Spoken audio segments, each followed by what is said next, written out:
FBP family, I am so excited to say that we are back.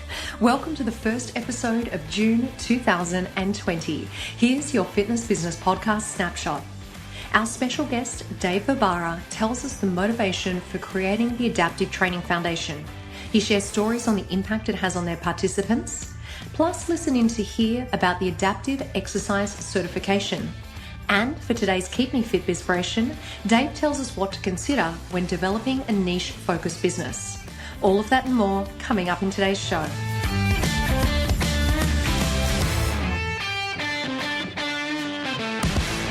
Welcome to the industry's leading business podcast for fitness owners and managers. This month's interviews are brought to you by our podcast partner, Tribe Team Training, the world-class leaders in small group training experiences. Earn unprecedented profit, gain guaranteed results for your members, and ensure the very best small group training education for your coaches. Contact Tribe Team Training today and have a conversation to see just how much opportunity there is at your fitness facility. Go to tribeteamtraining.com or click on the link in today's show notes.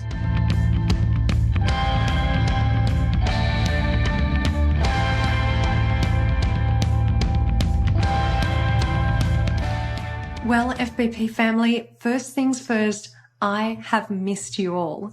We have been apart for 8 long weeks, and I've got to tell you, it feels like a lifetime. I know that this has been an incredibly difficult and challenging time for us all. No matter where you are in the world, we have all been affected personally and professionally by the effects of COVID-19. So I just want to take a minute to send out a huge virtual hug right across the world. Now, as I record this episode, it's late May. Here in Australia, the restrictions began easing a little over a week ago. In some places, we're allowed small groups of training with social distance, but it will still be a while off until our gyms see large numbers of people allowed to train again. I know that each country is on a different timeline and a different road to recovery, but we made the decision that after an 8-week pause of the weekly show, that it was time to return. And so here we are. We're starting off in the first week of June, and I have chosen a very special guest to join us today. Someone who inspired me the first time I heard his story, and I think it's the perfect interview to start back with. That person and today's guest is David Vobora, and he is the founder of the Adaptive Training Foundation.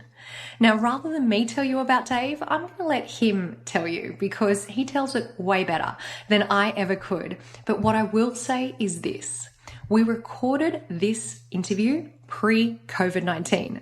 So the good news is for the next 40 minutes, guess what? You are not going to hear the words COVID or Corona. Thank goodness for that.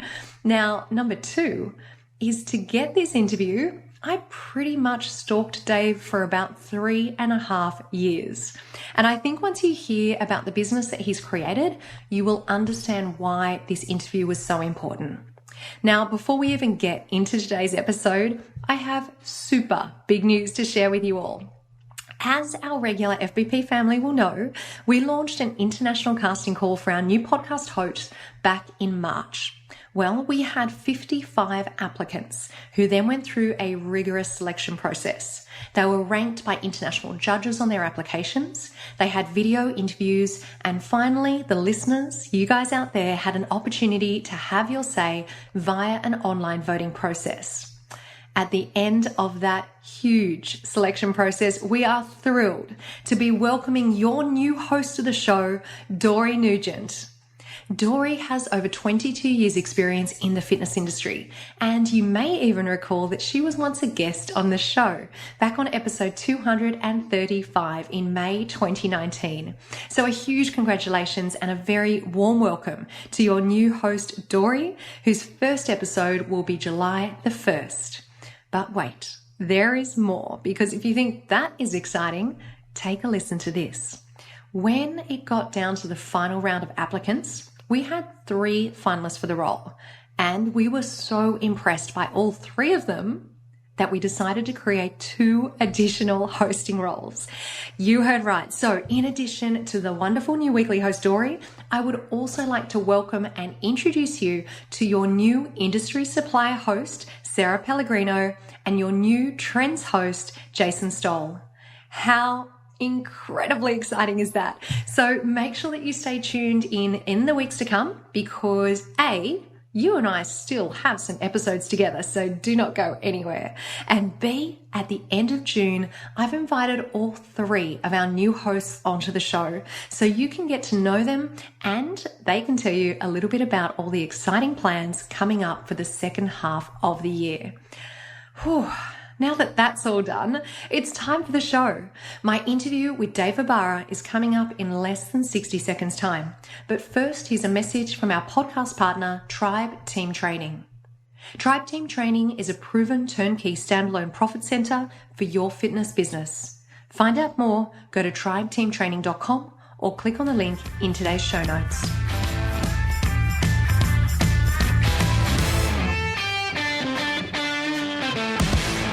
I started this week's interview asking Dave to tell us a little bit about himself and how and why he created the Adaptive Training Foundation. Here's what he had to say. Yeah, so, I'm a retired pro football player here from America. I played for the Rams. I played for the Seahawks. And, when I got out of the league, look, the gym for me was always a sanctuary. It was where I could take what I considered moderate talent and achieve greater than what my expectations were from that talent to, go on and be a part of something special. So, as I got out of the league, I started this gym in Dallas, Texas, and I was training mostly collegiate athletes getting ready for the pros or Olympic athletes, mostly, high elite athletes and tactical athletes. And one day at a surprise birthday party for a Navy SEAL friend of mine, a guy without arms and legs, Staff Sergeant Travis Mills, walks into the gym, walking on prosthetics, moving in a way. And I'd be honest, I like the hot girl at the bar. I was just like beeline for him. I walked up to him and I don't even know what compelled me to say this. There wasn't any thinking. This was all just gut intuitiveness. And I said, when was the last time you worked out? He looked at me and he said, I don't want to make you feel like an asshole, bro. I don't have arms and legs. And we had a good laugh. And I said, yeah, but why does that matter? Because I think everyone has to be able to identify with their physicality, no matter how unique their gifts are. And I said gifts, and that really threw him because he's like, man, you don't see this as a setback. I'm like, no. This is exciting because it's a unique equation, and let's see how far we can take this. And so I brought Travis in, and one of the first things I asked him is, what are you most afraid of? And he said, well, falling, bro. The no arms, no legs thing, that's real and it hurts. And I said, okay. And so we used falling as the basis, the beginning point of our training. And it was about overcoming fear, right? For him, it was about social acceptance and being fearful of if I fall in a parking lot, no one can help me, or it was just about vulnerability. And so we used, falling to desensitize. We used core training to stabilize. And over time, he began to really progress. And he was doing 100-pound sled pulls on these short prosthetics. And all of my NFL guys, they all lost their excuses in an instant, right? And that's the beauty of, cross-pollination between unique experiences and perspectives. And with Travis, I realized, I'm like, whoa, wait a second. There's a total void post-rehabilitation, or even just for people with disabilities and trauma, access, right? Yeah, maybe they go to a corporate gym, but they don't really know how to use the stuff to customize to them. Or, people are coming up to them constantly going, oh, you're such an inspiration. And those people have great intentions. That's nice. But it's like, yo, bro, I came here to work out the same way you did. I'm just trying to get my workout in. I don't need to be interrupted every 30 seconds. And so I realized man, there's something here. And after 6 months and 30 to 40 adaptive athletes, people with physical disabilities, from amputees, spinal cord injuries, degenerative diseases, neurological diseases, I wasn't charging anybody. And I remember coming home one night, and God bless my wife. We had 2 little girls at the time. We still have those 2 little girls, I should say, and a little boy on the way. But at the time she said, do I have to be missing an arm or a leg for you to spend the same type of focus and attention on me and your family? And it was just, she was so right. And I was so blinded by this passion and this excitement. I was creating a way to assess and train anyone with a physical disability. And it was just so paramount for me, because I'm like, man, this needs to happen. This is what inclusion looks like. Access is the current problem, but the solution is inclusion. I've seen it. And so I did away with my for-profit, and I said, man, that is not inspiring me. What I want to do is this work. And so in 2014, the Adaptive Training Foundation, a 501c3 nonprofit, very innovative gym, set to, empower people with physical disabilities through community and exercise. That started. And so it's all cost-free. I created a 9-week training program where they go through a series of different 27 actually, training sessions, as well as mindfulness, therapy sessions, manual therapy, hands-on therapy, rock climbing, immersion therapy in the water. We do a host of things for them to have to do the same thing Travis did, which was face his fears. And through that, then after the 9th week, they graduate, and then they go on to their 10th week, which is a redeploy trip. We take them adaptive skiing, snowboarding, surfing, mountain climbing, mountain biking, rock climbing, whatever it is. So, you said tell about the business. There's a lot about the business, but what's really cool is fast forward now 6 years, we have a 20,000 square foot facility here in North Texas. We have been able to touch over 200 adaptive athletes in that 6-year time. And those that have gone through our program now have either started their own programs or have become certified trainers to train other people like them and pay it forward. And that right there, that goes back to that why. If I can equip somebody with the tools to discover that their perceived disadvantage or limitation is in fact their qualifying factor for dealing hope to somebody else, that's why I'm on this planet. I'm certain of that. It's really exciting. Dave, first and foremost, I have just so much admiration for what you have done, what you have built, and the environment that you've created. And I know that many of the FBP family will listen to this and be moved by what you have created for your members. And one of the big questions that I think is probably on everyone's mind, and one of the challenges that many of us face in the fitness industry, is we understand this idea of following our passion and getting that excitement, that feeling that you had when you first trained Travis. But I think one of the challenges is the financial side of things. And you mentioned in there that it is a cost-free program. Can you explain that a little bit more to us so that we can understand? Because I assume that you've got staff working for you as well. Yes. So one of the things my wife said that evening was, there's no mission without a margin. And we all have to remember that, right? Doing good is good business, but it has to be responsible. It has to be scalable, and it has to be in a vein that is continually reminding you of your why. And so, yes, there's been many challenges, right? Anytime that, you're growing rapidly and the need is so vast in your one facility, you realize man, we can't barely scratch the surface of this. And so, I think oftentimes we look to unique models in existence to find, hey, look, maybe there's a method here or a way here that I can create something synonymous. But in this instance, it was so blue ocean. It had never been done before, really. Most people said, oh, well, the medical community has ostracized us and we just don't know where we fit. And I'm like, dude, screw that. Bring that stuff here and watch the authenticity come out. One of the first things I did was I took down all the mirrors in the gym. Mm-hmm. I said, look, you're not here to look at yourself. You're here to work on yourself. And I don't allow anyone to have headphones on at the gym. You're here to be present and to be part of that collective tribe, because I have a Super Bowl champion, Rex Burkhead for the Patriots, a running back who trains alongside a guy who's a quadriplegic, who has very little dexterity, very little mobility, but you know what? He's there every day. And when people walk, roll, crawl, crutch, into the gym, they see this man.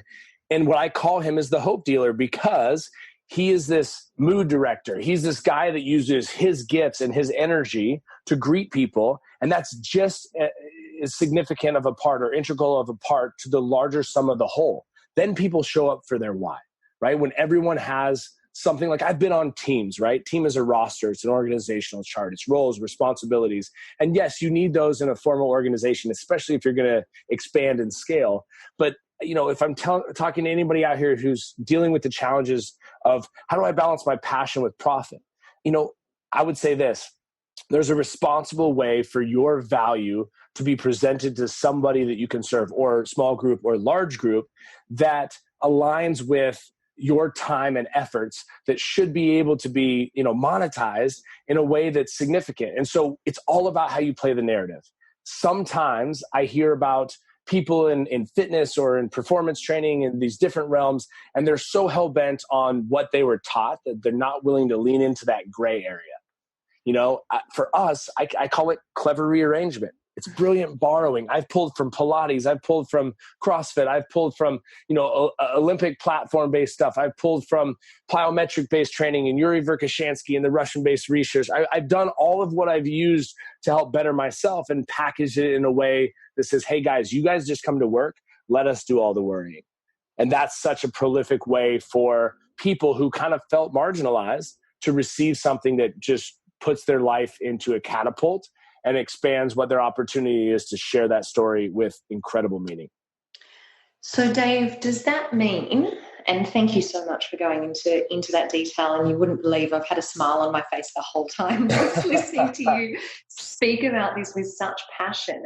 So from the financial perspective of this, does that mean that you work with businesses who actually sponsor the Adaptive Foundation? Like, how are you paying your trainers?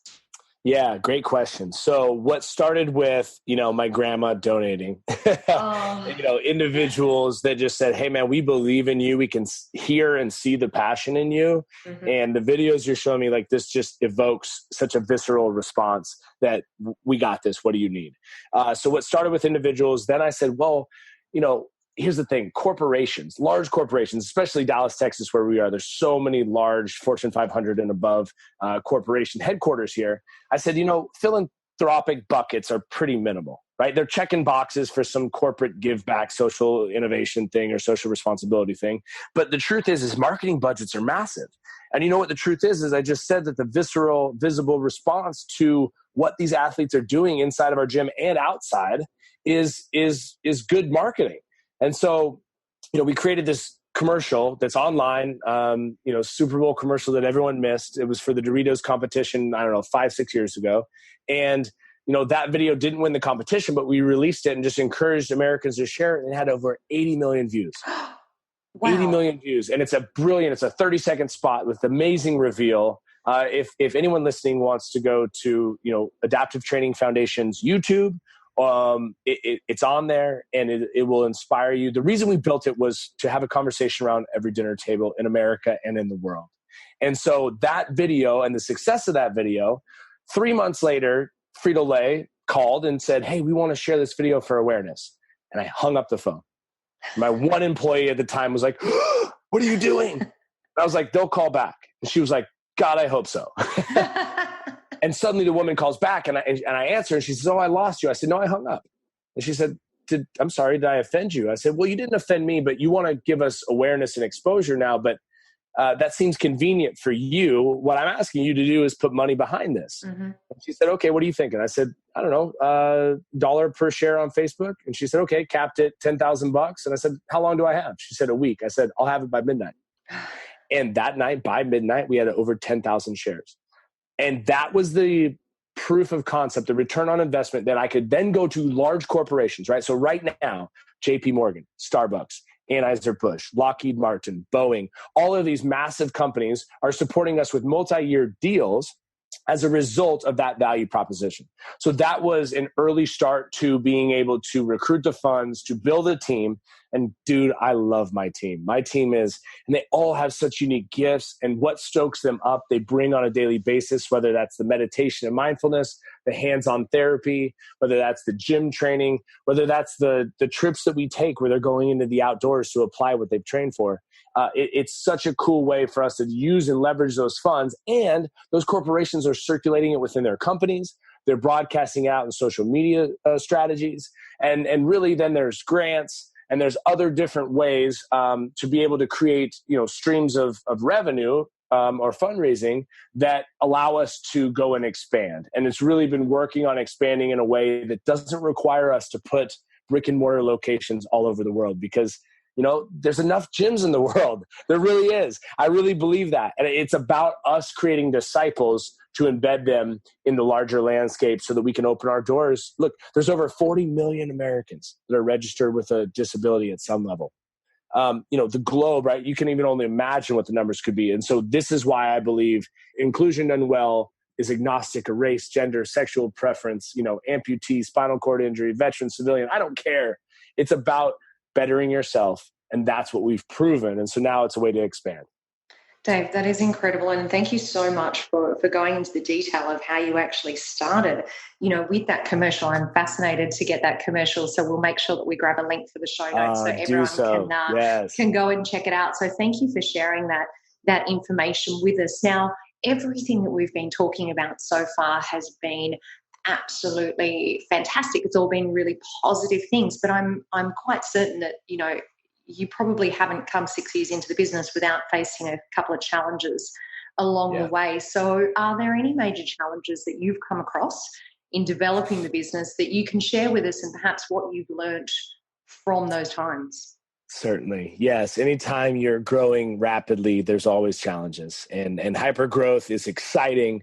Yet the people that you started with in the bake sale timing, then suddenly become the incubation, and then you're into full operation. And it is, and it's not right or wrong. It's just, you have to graduate, to mature and to elevate into the next cycle of personnel that is capable of scaling the business.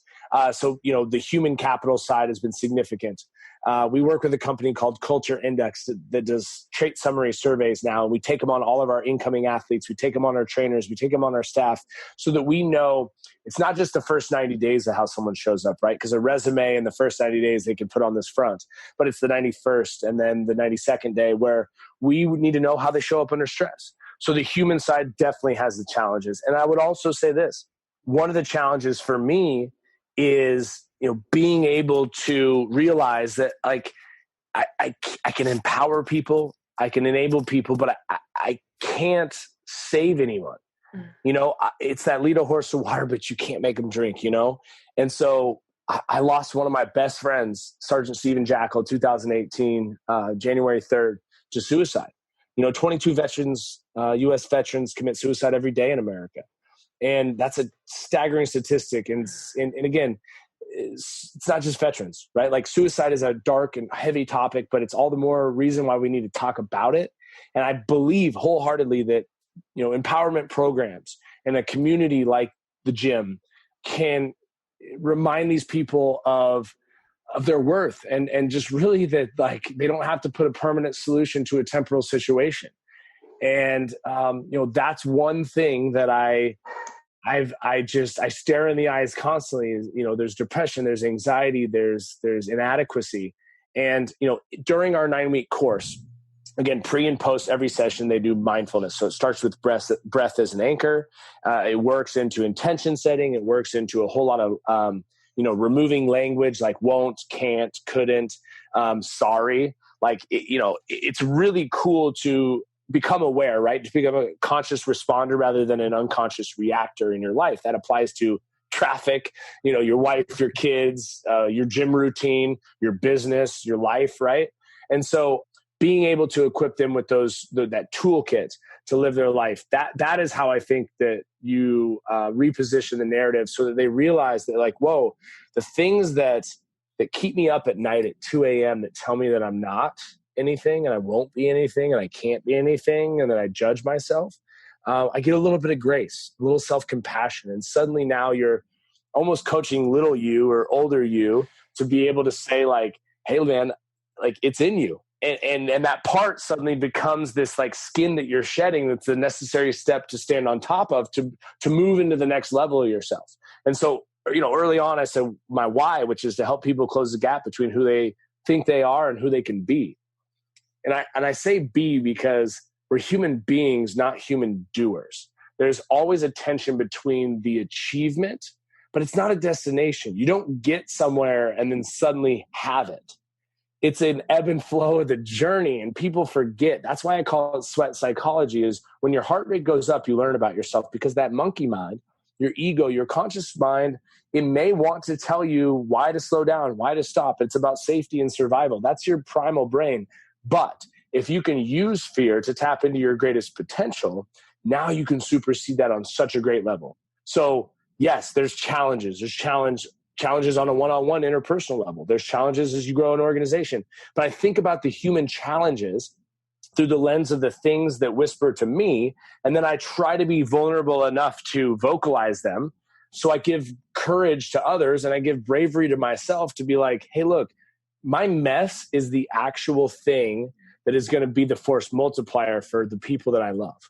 And that right there, if you're a part of a business or you run a business, if you're willing to bring that stuff up, dude, watch out, because everything in front of you will suddenly dissolve and you're going to have a huge new landscape for success and growth. Dave, I just love your personal connection and your personal investment in this business that you have developed and that you've grown. And I want to thank you for sharing a story of someone in your life, a very personal story and what you have been through. And I also want to acknowledge the holistic approach that you have taken to this program. Yes. Because I think in fitness, we quite often have this desire to deliver more than just an exercise routine or perhaps a healthy eating plan. We do want to be able to provide our clients with a holistic approach, but I love the practicality of how you have designed the programs, that you've got that mindfulness and just how important a part of that process actually is in the overall success. And the other thing I just wanted to touch on, which you mentioned earlier, is the fact that after your members have gone through the program, that you go out together and you do an activity of some sort, or you do some type of a celebration to bring them all together. And I just love the community that demonstrates. So thank you for giving us the full picture of what your program looks like. So now that we've talked a little bit about challenges, let's talk about impact, because I know that you have had an incredible impact on so many people out there. So can you share with us maybe one of your favorite stories of someone that you have worked with over the years, and tell us a little bit about that? Oh goodness, there's so many. And I would tell you this, it's not me and it's the impactful one. It's the people we serve. Yeah. And whether that's my first ever civilian athlete, Vanessa Cantu, who at 15 had a spinal cord injury in a car accident that left her paralyzed from the waist down. And when I met her 16 years later, she was just crying because she wanted to be able to walk her daughter into school and hold her hand and not be in a wheelchair. She's doing that today. I mean, you want to talk about massive impact. I mean, gosh, if I could sum up, I mean, these people, and inspiration is great. It feels amazing, but it washes off. It's got to convert into aspiration. And, for me, I remember the first time I was in Howard Schultz's office, former chairman and CEO of Starbucks in Seattle, Washington, about 4 years ago. And I had a $2 million ask, and it was perfect. I was so ready to make it. And we spent about an hour together, and I didn't get to make the ask. And I remember walking out, and my beautiful wife was with me. And she was like, "What's wrong?" And I was like, "I'm just so mad I wasn't able to do that." And she's like, "Listen, I think there's going to be something that comes out of this." Well, the Upstanders Documentary, which he featured when I pulled over in a parking lot for a Marine that was addicted to heroin and was suicidal. And I got him to the gym, and that man's doing amazing now. He's married. He's gone through school. He's got his own house. He's doing all these awesome things. That Upstanders Documentary went incredibly viral, 100 million views. Obama flew us to the White House. We met with President Obama, and he said to me, what you're doing matters. Don't stop. And I said, "Thank you, sir." I said, if you want to talk about change and progress done well, there's an ADA, parking spot outside of a corporate gym entity. But how about an ADA, certified trainer, an adaptive certified trainer in every gym in America and the world? And he looked at me and he said, "Wow." He said, "That's what you're going for?" I said, "I won't stop until I get it." And so that led to going on the Ellen show with Staff Sergeant Travis Mills. That led to President Bush and Speaker of the House, Paul Ryan, coming to the gym. And it was all in like 6, 8, 10 months. But the reason I'm mentioning it is that those are not bragging upon me. It's because these people that we serve have that effect. That's the real impact, right? And that's where I get so fired up, because at some point we have to do a documentary or a docu-series on this thing, because it's my goodness, yes. It's a content gold mine, and those are the impacts. And so if anyone's listening and they feel like, man, I want to be a part of something like this, and I need, like, the quickest thing that you can do is identify something that you maybe have never shared with anyone, or something that, you've allowed to define, right, your identification with who you are, what you do, and what you are. I was sexually abused as a 10-year-old boy, and it took me almost 2 decades to admit that even occurred. I stuffed it down so deep. And the truth is I would not have made it in the NFL had I not had that scar, because it drove me, because I didn't want anyone to ask what was going on the inside. And the truth of this, Chantel, is that I started this organization because I really still felt broken. And I was trying to distract myself to serve people that I felt like needed it. And, you know, one of my big kind of monikers and mantras is that if you treat people broken, they act broken. But if you look them in their eyes and treat them as a whole person, that person shows up. And so it was about 2 years into this work when I realized I need to do for myself, right? I need to give myself the compassion that I'm giving these people I'm serving, because I was burning out. I was doing it with great intention, but I was doing it to try to mask the underlying stuff for me. And so as soon as I was willing to step into that truth, to own it, and then really transcend it and really be able to realize that like forgiveness was already in me. I just had to be willing to express it. That was the beautiful moment probably 4 years ago, where suddenly now I started to see beyond the grind of the business and I was starting to be able to have the joy for just that daily expression of being able to look somebody in their eyes and treat them like a whole person. I don't care if that's a homeless person that you pull up to on the street, whether you give them money or not, ask them their name, their dog's name, what they did last, where they're from. Like that will have such a resounding effect, big picture. Those are the things and the impacts that I feel like, you know, I try to do on a daily and weekly basis. I'm not perfect, but those are the expressions of it that I find consistently. Dave, as I'm sitting here listening to you speak, I'm hoping that all of the FBP family around the world right now can understand why it was so important for me to do this interview with you. It is very rare that I will chase someone down for 3 years unless I really feel like they will make a tremendous impact on all of our listeners, and I feel like you are doing that. You're making an impact on the people that you work with and that you're around, but you're sharing lessons with us that I think will really move so many of the FBP family out there, including myself. So I just want to say how grateful I am that we're getting the opportunity to do this. And Dave, one of the questions that I've had as I've been listening to you talk about the business and as I've watched the business over the last couple of years, I'm interested to understand a little bit more about your team and the training, because I think in many situations when we start working with a niche market, one of the challenges we can have is not having people certified or trained to work with those specialist clients.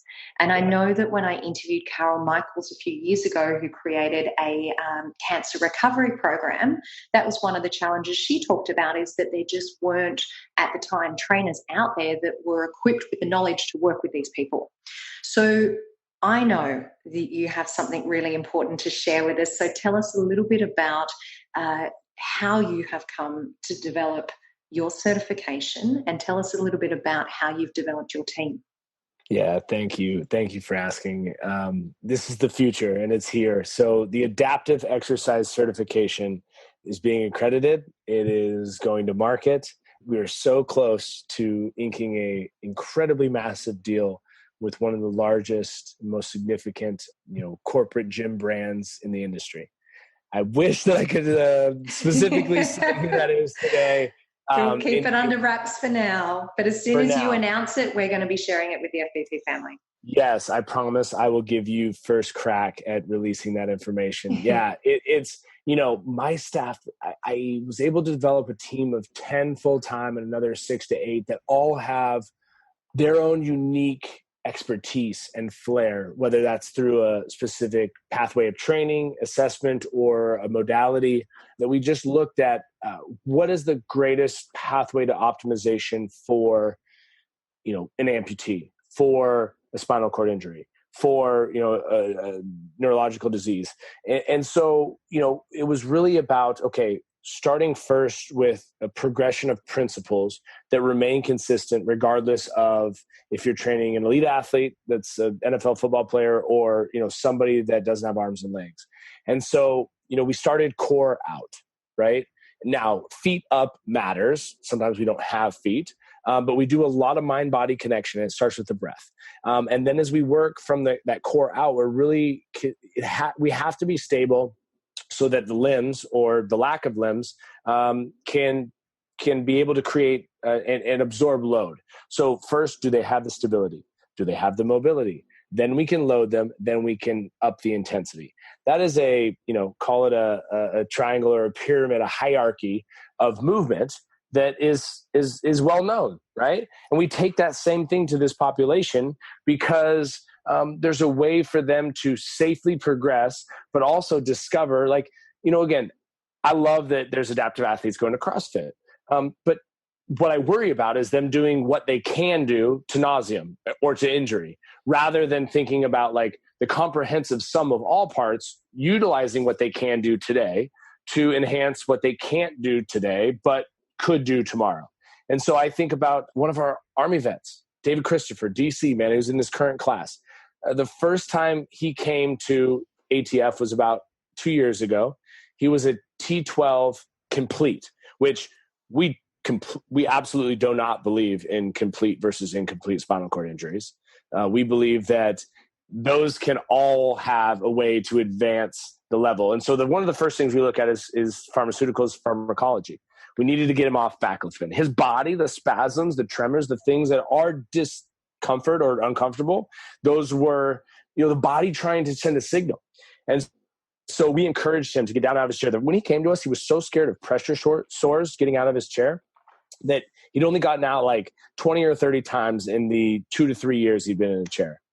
He got out of that chair 50 times in the first week down on the floor. Wow. And you know what? At first, it took him about 3 or 4 minutes to get down out of his chair and back into it. And again, he'd never done it before. So we were celebrating. We're, giving him some love. But then I looked at him and I said, hey, brother, if your house is on fire, you don't have 4 minutes. Mm-hmm. And he kind of looked at me like, man, you're right. And I said, so let's really get serious about this. We used core stability training, taught him how to use his momentum to his advantage. And 3 weeks later, he was under 30 seconds. That dude has a quality of life impact.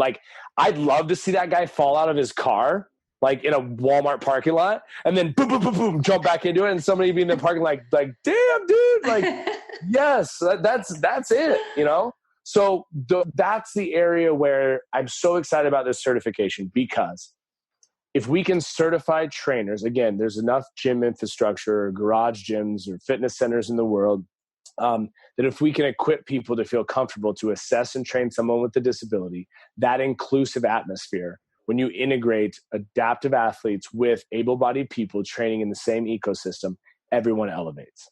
And people start to break down social barriers, people start to become friends. And for us, veterans and civilians hanging out on the weekend, there's nothing more important than breaking down that stuff, because they have that tribe, they have that community. And we're just really excited for, again, a revenue stream, a for-profit revenue stream through adaptive exercise certification that has a huge 20% give back that goes directly to the foundation. So the foundation's not having to knock on as many doors for fundraising. Here's how I explain it. The foundation can only touch so many in such an amazing cost-free way, but that's the laboratory. That's the proving grounds. This certification is where we scale to create the inclusion globally to now suddenly have data and influence over so many people, because, the medical system, it's broken. I mean, just call it what it is. Mm-hmm. We're dealing with all this coronavirus stuff right now, right? Yeah. And it's just this huge overhaul. So where can the private sector and even the corporate gym sector become a conduit of dealing hope and advancing health and wellness in such a significant way? This is the way to do it. So please, if anyone is listening to this and is like, man, I'm a trainer and I want to sharpen my resume, I want to be able to work with this population, please, you can absolutely email me, david@adaptivetrainingfoundation.org, or, go to our website, send a message to the info, whatever it is, whatever's most convenient, and just say, I want to talk to DV about this certification, and we will connect you to an opportunity to learn. Dave, I'm so excited that you have developed this, and I'm so thrilled that we're able to share it across the world and get everyone across just exactly what they can be a part of. I think this is absolutely phenomenal. So congratulations to you and all of the team on developing this certification. And I'm sure that we will hear a lot more about it in the future. And do not forget that I want to know the second you can make the announcement. I promise. I want to be the first one on the phone. You will. I promise you will. That's phenomenal. So look, I honestly wish we could talk all day because I have absolutely loved hearing all of the stories and once again just have immense admiration for what you have built with the Adaptive Training Foundation. So we want to wrap all of this up with our Fit Inspiration. So for today, do you want to share with all of us the 3 things that you suggest we should consider when we're actually developing a niche business of our own? Get your pen ready now for Keep Me's Fit Bizpiration. It's a niche because we think of things as these like very black and white, right? But I think the first thing that you need to do when you look at any kind of passion or niche focus is do I have the capacity to touch X number of people? And that you have to decide what that number is. Maybe that's 5. Maybe that's 5,000. Do I have the capacity to touch these people in a way that's responsible for the expectations that I'm claiming to deliver? Again, Adaptive Training Foundation, we host 15 adaptive athletes every quarter. That's 60 a year. Now, we are working on some other programs in smaller duration to be able to up those numbers. But, like, it's amazing what we can do for that many people, but it's sometimes a bit frustrating and a little bit, disappointing to think about, like, man, that's not that great a scale. But now as we think about then a way or a vehicle to export that and scale that to masses, that's the second step. So how can I prove concept with X many people and do it in a way that's significant and responsible? I have had, over the last 6 years, I've had people fly in from Japan, from Mexico City, from Australia, that said, I want a franchise. I got $1 million. And as much as my ego loved it, flattering, I said, thank you, but no thank you, because it wasn't responsible. Because the population that we served already had some emotional distress, already has been left out. And I was like, no, it's not ready. And, to the frustration of my board and to some of my staff, they're like, well, we need to start a YouTube catalog of exercises. And I said, no. I said, in due time. And again, it's not that we're keeping these secrets, but if you can prove scale, step 1, with a pilot with X many people, then you can look responsibly to how you release that into the world. And not all people are meant to scale to the level of Equinox or Gold's Gym or, LA Fitness. But for me, if you're passionate about why you're creating it and it works with a small number of people, there's a way to be able to export that and expand that with a large number. And then it is the ultimate gut check, which is my mission still synonymous with where I started? So those are my 3 steps. 1, prove pilot with some number of people that you feel is responsible. Then look to export this niche focus in a way that is significant, that it continues to carry the sparkle. Because I think you can scale away the uniqueness, the thing that is the X factor. And people say, oh, well, it's 80-20. It's good. Just get it out. That frustrates me. That's where you water it down, you convolute it. And then lastly, it's about, am I still aimed at the same mission? And so for me, the gym is really the facade. It's market entry. It's what's between the ears that we care about working on. And so, time and discipline, look, you are incredibly fit, Chantel. Like, there's been times in your life, I guarantee you've done calorie counting and things that were absolutely atrocious to your health, frustrating and really kind of slave driving, right? But now you see there's a pathway where it's holistic and it's much more comprehensive in a way that's a lifestyle that's more meaningful and much more pleasant. So that's a lesson that you have to learn. And so if people scale something too fast, that it scales away what works, the sparkle, the uniqueness of it, they forget that it's the total person. You said this earlier, it's that whole person. And if you touch somebody mind, body, and spirit in a way that derives in community so they can be accountable to integrity, which is saying what you do and doing what you say, that is where you find the supreme being. That's where you find inspiration. That's where you find the aspiration to keep going when and if there's something like coronavirus happening, and you know what? Together we band and we say, hey, listen, I'm all about making sure that my physical health isn't just in some vanity. It's grounded in and rooted in me showing up as my best self, no matter if it's at a competition or if it's, to work every day. And that's where I think, that niche focus is like, oh my gosh, no one's ever done this. This is perfect. It's going to be the next $1 billion business. Well, if you stay true to pilot, scale, and pointed back at the mission, I'm drawing a triangle right now. That I think is the way that you're successful as an entrepreneur. Keep Me, smarter member retention. KeepMe.ai. Dave, I've got to tell you, I think you have just shared with us one of the most important messages that we've ever received. And I truly mean it when I say I think that was one of the most significant Fit Bizpiration finishes that we've ever had. And I am so personally grateful that we had the opportunity to speak and share your message with the world. This is a business that everyone should know about. I am so certain that they will be inspired by what they've heard today. And I just want to finish off by encouraging everyone to make sure that you do take the time to check out the links that we're going to share with you on the show notes over at fitnessbusinesspodcast.com. Make sure you take the time to watch the video that Dave mentioned earlier, to reach out to Dave or the team if you want to chat further, if this has absolutely moved you as much as it's moved me, and if it's something that you want to find out more about or to have a chat about the certification, then please make sure that you reach out to Dave after today's interview. And just on behalf of all of the FBP family, Dave, thank you so much for taking the time to join us here today, and thank you for everything that you have done for the global fitness industry. We are absolutely grateful. Well, Chantel, thank you again. What a long journey, but such great timing. Again, if anyone's listening, add me on Instagram. You can poke me a message there. It's just my name, David Vobora. Again, I'm incredibly privileged and grateful to be a part of this show. And yeah, if you're ever stateside, please, we'd love to host you here in Texas.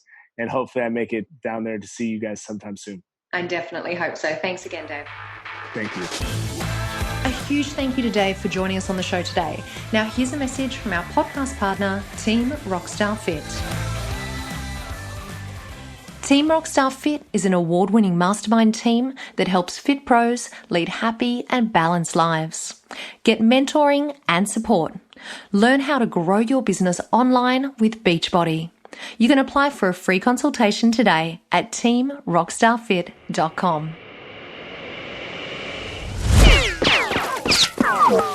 Quickfire 5. This week's Quickfire 5 guest is marketing strategist David Meerman Scott. David, a warm welcome, and it is an absolute pleasure to have you on the show today. Thank you, Chantel. It's great to be here. So we start off each of our interviews with our Quickfire 5 questions. Can you tell everyone, why do you do what you do? I love to help people to be successful. I really do. I just absolutely am thrilled when I get an email or a tweet or a message on LinkedIn or some other social network where someone says, David, I can't believe what you've done for me. You've helped my business. You've helped me to grow. And I get those messages literally every single day because I've got 1 million copies of my books out there and, lots of followers, more than 100,000 followers on social media. So I'm able to help a lot of people, and it really jazzes me up. Oh, that is incredible. How rewarding. And tell us, what's one ritual that helps you become better at what you do? Well, it's obvious, isn't it? I exercise every day.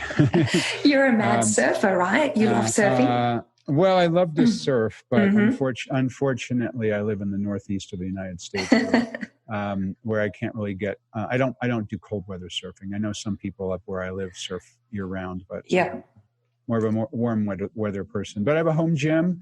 I swim twice a week. Today I did my swimming. I do 3,000 yards. Not bad for in well under an hour, so not bad for 58 years old. I do gravity stuff, pull-ups, push-ups, sit-ups, things like that. I do Pilates, I do yoga. and a mountain bike. So my philosophy on fitness is to mix it up, and to every day in the course of a week, I try to do something different. I love hearing that, especially knowing what a busy life you lead. I love hearing that fitness forms part of your daily ritual. And tell us, David, what... And no excuses when I'm on the road, by the way. I travel with a yoga mat. I travel with my gym clothes. I travel with a swimsuit. So no matter where I am, I can find something to do. Quick question. What happens to your day if, for some reason, you don't get a chance to exercise? I'm okay with that if it's once a week. Mm-hmm. But if it gets to be twice a week, I do doubles. Yeah. Great. And tell us, what app or system would you use to stay in control of your workload? I really don't have a particular thing that I use around the workload. Lots and lots of different things.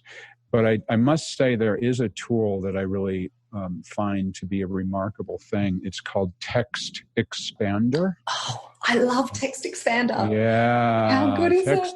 Text Expander is crazy cool. What for those of people who don't know what Text Expander is, it's actually a program, and I use it on Apple. I'm not sure if it's available with Android, IBM, as well. But I use it, and it expands text so that if I type in speaking, and then with a hash, that's my little code, it gives me like 5 paragraphs of my speaking engagement and my fees and whatnot when somebody asks me. And I'm looking at my Text Expander right now, and it tells me that I've saved typing in 3,026,000 characters, and by doing that, I've saved 126 hours of work since I started using Text Expander. It's just amazing app, and I'll let you into a little secret because I know that you're friends with Michael Stelzner, and I actually learned about Text Expander through his show. So they were doing one of the segments in the show, and I always talk about it as well because people are always so transfixed on how do I get more done, how do I save time, and Text Expander is a fantastic way that you can save time. It's great. And so the way I use it is I just type in a couple of characters to remember what the code is, and then I use the slash mark.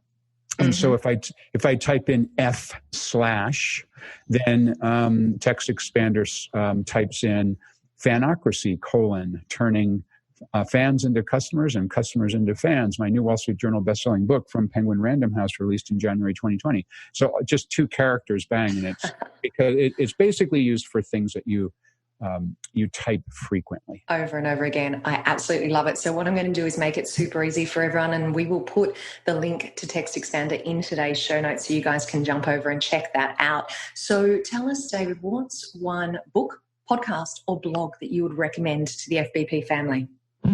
I don't know if the family is going to be interested in this, but it's just a book I like. It's called How Music Works. It's by David Byrne, who's the frontman of the Talking Heads. And the reason I love it is because he talks about, it's partly a memoir of his life in music. It's partly a how-to succeed in the music world.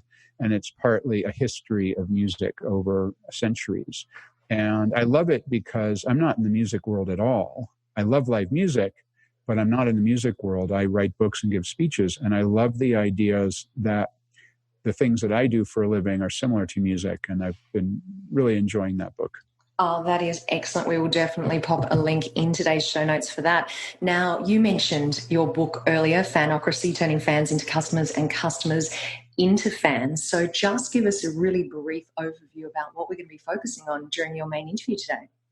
Yeah, the main thing with this book is that I realized, having written 10 previous books, primarily on social media marketing, that the pendulum has swung too far in the direction of superficial online communications. And too many people are abusing the social media channel, and it's just not working as well as it has in the past. And I'm not saying it's going away, but it does feel as though it's gone too far, and people are sending yet another tweet trying to get business. They're connecting with someone on LinkedIn or Facebook and immediately trying to sell them something. And the social networks themselves are polarizing now. So the pendulum, I believe, needs to swing back to genuine human connection. And at the same time, I realized I'm a massive fan of a few things. I love live music. I've seen 797 live shows in my life, including 75 Grateful Dead concerts. And I decided to work with my daughter, Reiko. She's now 27 years old. And she's mixed race. My wife is Japanese. Reiko was born in Tokyo, millennial woman who loves Harry Potter. So we decided to work together to write this book to help businesses learn how to build fans of their work.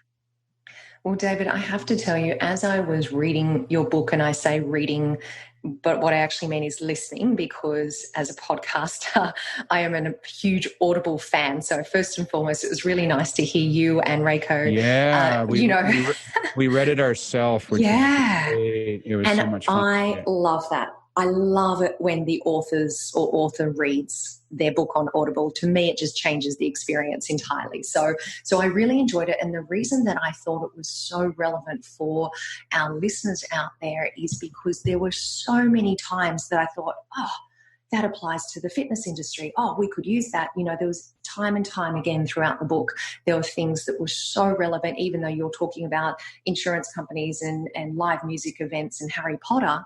I felt as though there were lots of things that people, the FBP family, will really, truly relate to in your book. Thanks to David for joining us today. That is a super special interview next week, which I cannot wait to share with you all. Now, here is a message from our friends at Precor. Tribe, if you haven't explored a functional training space for your gym, then now is the time. With Queenex Functional Training by Precor, there is a unit to fit every space. Plus, education is included to ensure that training is delivered with confidence. You need to jump online and check this out right now. Go to precor.com/fitness business podcast.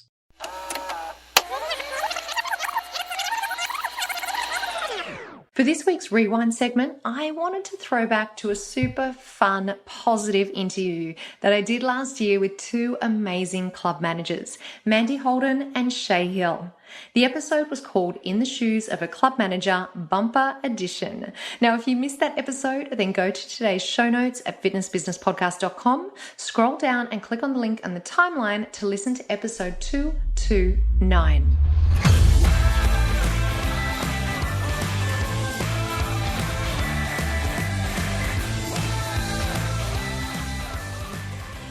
Before we finish off today, a quick reminder that all the resources and links for today's episode can be found at fitnessbusinesspodcast.com. Thank you to our foundation partner, Active Management. Active Management are a fitness business coaching company that help clients all over the world. And this month, I have a business tip for you all. Join the Active Management Facebook community. It's an amazing group and you'll meet like-minded fitness owners and managers from all over the world. All you need to do is go to facebook.com/groups/Active Management Community. It's a highly engaging community where JT from Active Management shares loads of resources. Things like photos from inside gyms, reasons to exercise, a monthly book club, challenges, and even ideas under $50. It's free and it is an awesome community. Once again, just go to facebook.com/groups/Active Management Community. Well, I cannot tell you how good it is to be back. As I said right at the very beginning, I have missed you guys. 8 weeks is a long time, and I'm so excited that we are back for the month of June. So I want to say a very big special thank you so much for joining me for this episode. I wish you all the best for the week ahead. And remember, what you leave behind is not what's engraved in stone monuments, but what is woven into the lives of others.